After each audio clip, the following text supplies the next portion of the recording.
सबसे पहले मोइन आपका रुख करते हुए देख पा रही हूँ जैसे जैसे दिन चढ़ रहा है वैसे वैसे श्रद्धालुओं का तांता यहाँ पर बढ़ता हुआ चला जा रहा है। अपने आसपास क्या देख रहे हैं मोइन आप? देखिए चित्रा जी, आप बात कर रही थी और आपने कहा कि यहाँ न राग है न द्वेष है, यह विशेष है। तो कहा जा सकता है कि ये सनातन का आध्यात्मिक वैभव है जिसमें हम सब सहभागी बन रहे हैं। ये भारत का आध्यात्मिक वैभव है जिसे दुनिया देख रही है और ये ऐसा आध्यात्मिक वैभव है जिस पर हर सनातनी गर्व कर सकता है, हर भारतीय गर्व कर सकता है। बहरहाल हम क्षेत्र की तस्वीरें आपको दिखा देते हैं। संगम जाने वाले हर रास्ते श्रद्धालुओं की भीड़ से इसी तरीके से पटे पड़े हुए हैं, तिल रखने तक की जगह नहीं है। और आज तो भगवान भोलेनाथ का दिन है।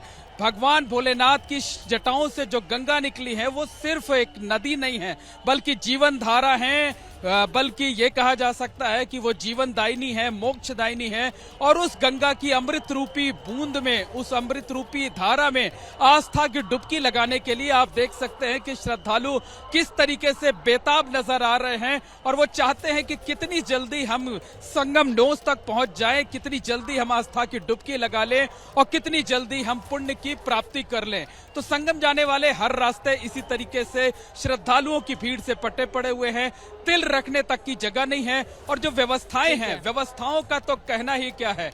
गजब का अनुशासन खुद श्रद्धालुओं में देखने को मिल रहा है और व्यवस्थाएं जो हैं उनकी लोग जमकर तारीफ कर रहे हैं। तो इसी तरीके से आज जो श्रद्धालु यहाँ पहुंचे हुए हैं वो अद्भुत और अलौकिक आनंद की अनुभूति कर रहे हैं, उसकी प्राप्ति कर रहे हैं। और जो रास्ते हैं वो देखिए कि इमरजेंसी प्लान को एक बार फिर से लागू करना पड़ा है। ये जो रास्ते थे इस पर श्रद्धालुओं को जाना था, लेकिन अब उन्हें डाइवर्ट करके दूसरी तरफ भेजा जा रहा है ताकि संगम जो नोज है, जो संगम का घाट है, वो घाट थोड़ा सा खाली हो ताकि जो बाकी श्रद्धालु हैं उनको भी जाने का मौका मिल सके, वो भी वहां तक पहुंच सके।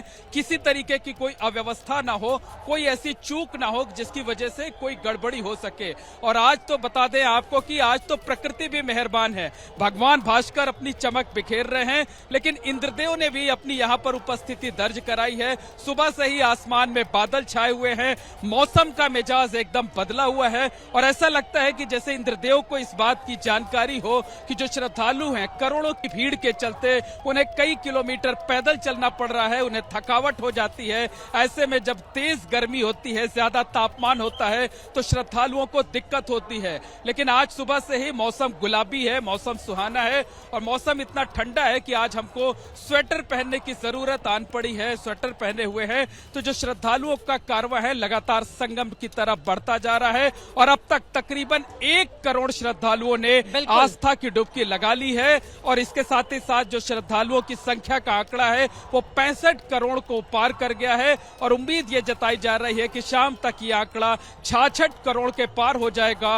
और ये अपने आप में एक अनूठा इतिहास होगा, क्योंकि 2019 के कुंभ की हम बात करें तो 2019 का जो प्रयागराज का कुंभ हुआ था उसमें 24 होगा और 66 करोड़ के आंकड़े को जब महाकुंभ क्षेत्र पार करेगा, जब प्रयागराज आत्मसात करेगा तो उस समय 193 देशों से कहीं ज्यादा जनसंख्या हमारी। सोचिए 193 देश पूरी दुनिया में ऐसे हैं जिनकी तादाद इतनी ज्यादा नहीं है जितने कि बीते 45 दिनों में लोगों ने महाकुंभ क्षेत्र में आकर डुबकी लगा ली हो, स्नान ध्यान कर लिया हो। काशी विश्वनाथ की नगरी चलते हैं, महादेव का यह हिस्सा है जहां पर मां गंगा खुद आकर उनके चरणों में अपने श्रद्धा सुमन अर्पित करती हैं। अंकित गुप्ता हमारे साथ वहां से जुड़े हुए हैं। अंकित, महादेव के दर्शन करने के लिए दूर दूर से लोग वहां पर पहुंचते हुए चले जा रहे हैं, महामृत्युंजय का जाप करते हुए, हर हर महादेव के नारे लगाते हुए। जरा आसपास की तस्वीरें दिखाइए, क्या महसूस कर रहे हैं?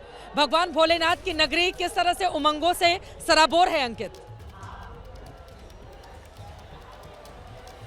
चित्रा, यहाँ पर लगातार हर हर महादेव के तो जो है जयकारे हैं ही, लेकिन साथ ही में एक और जो है श्लोक की हर हर महादेव शिव शंभो काशी विश्वनाथ गंगे। और जिस बात का आपने जिक्र किया कि गंगा जी जो कि खुद जो है शिव जी की जटाओं में से निकली हुई हैं, तो इस वजह से देखिए लोग जो भी स्नान करके, बहुत सारे लोग ऐसे हैं जो जिन्होंने प्रयाग में संगम में वहाँ पर स्नान किया और उसके बाद में वो बनारस पहुँचे हुए हैं। सहयोगी कैमरा पर्सन मेहरबान सिंह की मदद से एक तस्वीर आपको दिखा रहे हैं हम दर्शकों को कि लोग जो है कतारों में लगे हुए हैं, लंबी कतार लगी हुई है। ये जो कतार हम आपको दिखा रहे हैं जिसमें जो है श्रद्धालु लगे हुए हैं, ये मंदिर परिसर से आधा किलोमीटर दूर की है और इसी तरीके से आधा किलोमीटर और पीछे तक कतार लगी हुई है। यानी कि इनको भी नहीं पता कि दर्शन अगर भोलेनाथ के होंगे तो कितनी देर में होंगे, लेकिन ये श्रद्धा अटूट है कि दर्शन तो आज ही होंगे, आज ही भोलेनाथ के जो है चरण स्पर्श करेंगे, वहां पर जाकर आशीर्वाद लेंगे और इससे बेहतरीन मौका कौन सा हो सकता है। लेकिन क्योंकि हम मौजूद है गोदौलिया चौक पर और यहाँ से अखाड़ों के आने का सिलसिला जारी है,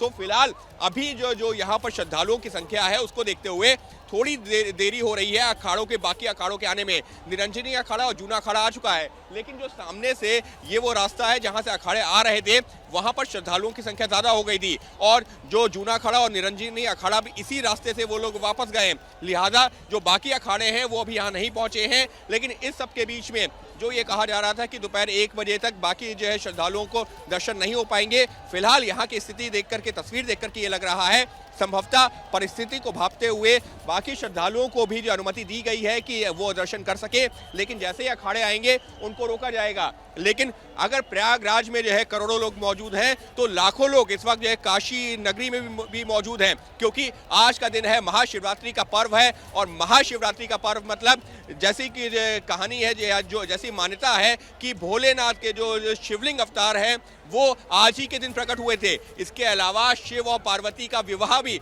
आज ही के दिन हुआ था। इसी वजह से काशी में देर रात में शिव बारात भी निकलेगी, तो वो भी अपने आप में एक अलौकिक अद्भुत दृश्य होगा। लेकिन फिलहाल की अगर मैं बात करूं तो इस वक्त यहाँ पर अगर आपको प्रयाग में जनसैलाब नजर आ रहा है तो यहाँ पर भी जो है जो श्रद्धालुओं का हुजूम है, जो रेला है, वो बढ़ता जा रहा है और बहुत सारे लोग ऐसे जिस बात का मैं जिक्र कर रहा था कि प्रयाग से यहाँ पहुंचे हैं और अब इंतजार कर रहे हैं कि कब हो उनको बाबा विश्वनाथ के दर्शन, कब अगर वो प्रयाग से जल लाए हैं, त्रिवेणी संगम का जल लाए हैं, तो वो बाबा का जलाभिषेक कर सके, क्योंकि ये मौका है महाशिवरात्रि के महापर्व का। जी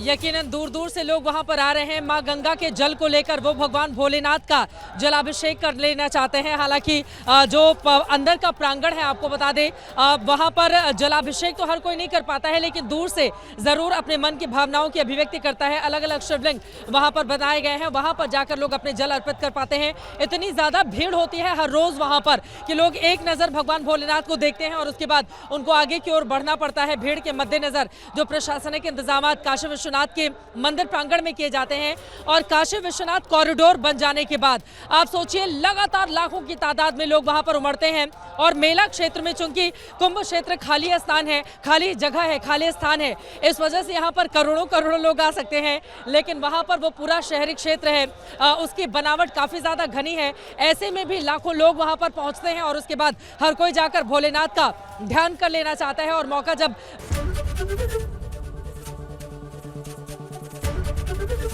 एबीपी गंगा, खबर आपकी, जुबान आपकी।